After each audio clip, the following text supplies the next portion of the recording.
We certainly have some problems within the African American community, but one of the biggest problems we have is that we're not looking inward.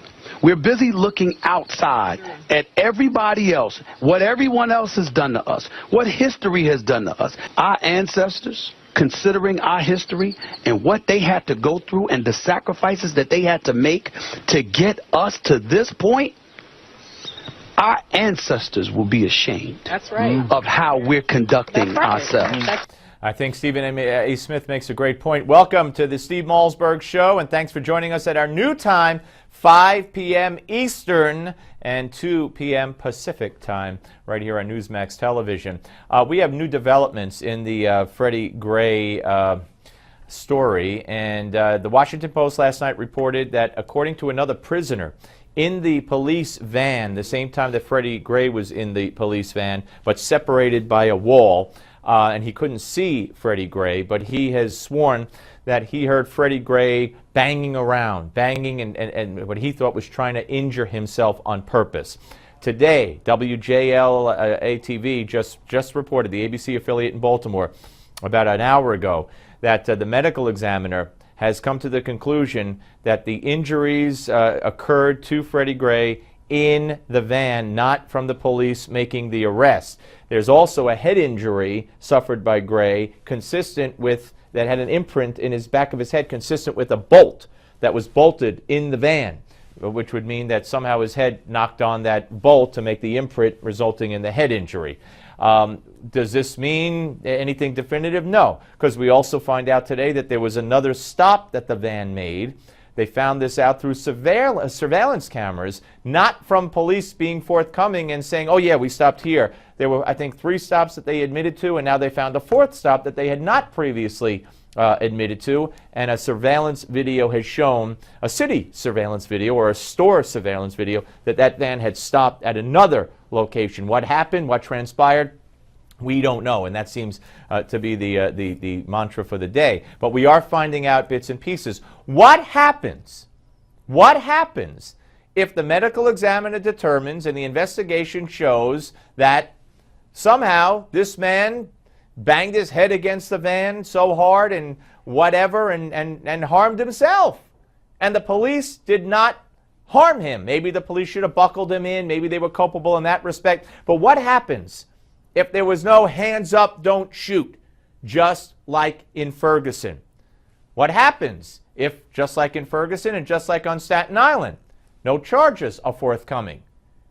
It doesn't matter. It won't matter. It's going to be the mythology of it all. They still say hands up, don't shoot. They still, CNN still cites, oh, Ferguson, Michael Brown, and Eric Garner as examples of injustices done to unarmed black men.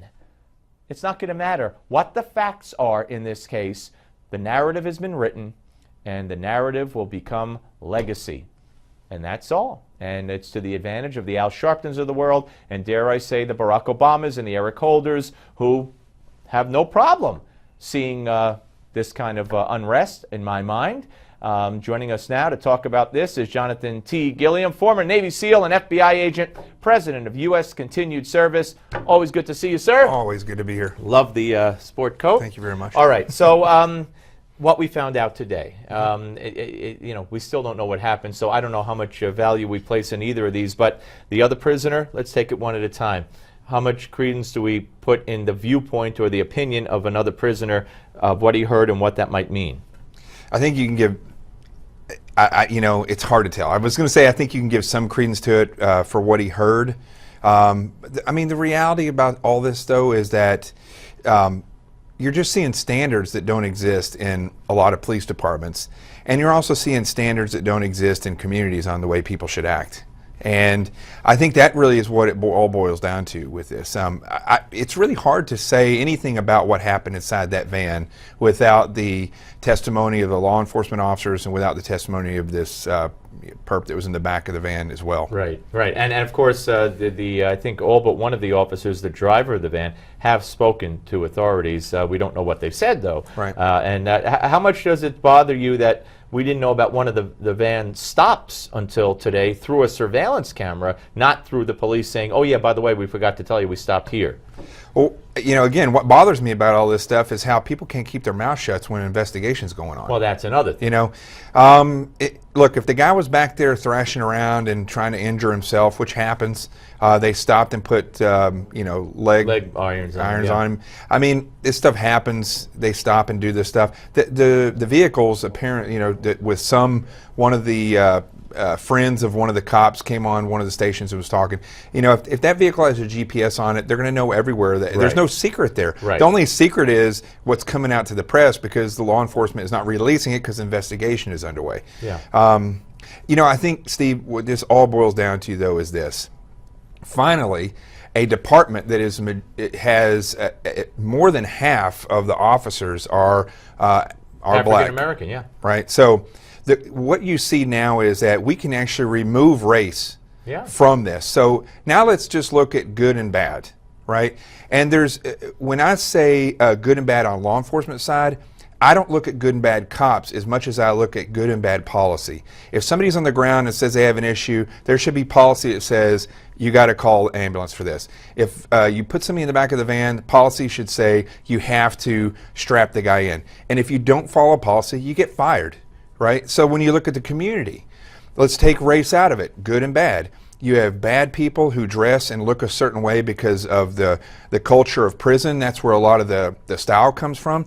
Then you have good people who, because they're in poverty, I grew up poor. Poverty knows no race.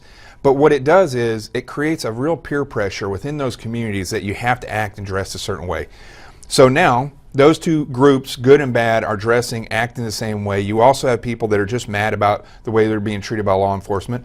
Cops, when they go out, they have to look at each person as though, what is the potential this person could do to me bad? Mm-hmm. So again, we're taking race out of it. You have good and bad people that act and dress the same way. They're going to act, the officer's response is going to be the same to all people. Right. So what do we have here overall? We have standards that are not being set in the communities by parents. There's no more parenting. We have schools that obviously don't have good standards, letting kids out when they not monitoring social media, but they didn't bust those kids home that day. Right. You have police department that's not doing stuff. You have a city of Baltimore that's not doing anything. It's just a perfect example where all these things are going bad, and we see the real problem, and no one is concentrating on that. By the way, only of the 230 or so arrests that first night with the rioting, only about 20-something were under 18. The majority were between 18 and 30-year-old adults. So that's interesting. But all right, now let's talk about the medical examiner here. The one more report, which I'm not sure will change our narrative here very much. That the injuries occurred in the van, and that at least the head injury is consistent. It had an imprint of a bolt that was on the inside the van, which would mean somehow the head banged against or pushed into that bolt. Right. I mean, it's possible the police beat him up in the van. It's possible he thrashed around. As a layman, I don't see how he broke his own neck. I mean, you would know better than I from your experience serving our country and as an FBI agent. Can you break your own neck doing that in the back of a metal van? I mean, if you tweak your neck a certain way and they hit, I have a lot of friends. I've had neck surgery myself. I have a lot of friends who've had neck injuries. It's not as difficult as people think to break their neck. And I think if somebody's back there not strapped in, raising a ruckus, and they hit a bump and he hits something at the same time the van hits something, it's going to be a catastrophic injury. We see this in airplanes all the time where they hit turbulence and somebody's not buckled hit their in. Heads on the top. So it's really possible, but again, no matter what, it all comes down to standards. Right. There's no standards. And very briefly, if it turns out that he injured himself, will the community accept that, or will it just be the police did it? People are going to see what they want to see. It's the same problem you have with body cameras, the same thing you're going to have with these reports. If they didn't have cameras inside that van, it's going to be a conspiracy theory. And listen, if this community doesn't realize, this mayor doesn't realize the potential for more riots, and they don't get prepared, they should all go to jail. Yep. All right, great to see you again, sir. As always, we're coming back, folks, with Alan West, president of the National Center for Public Analysis. We'll talk about this with him and Iran as well. Don't go away.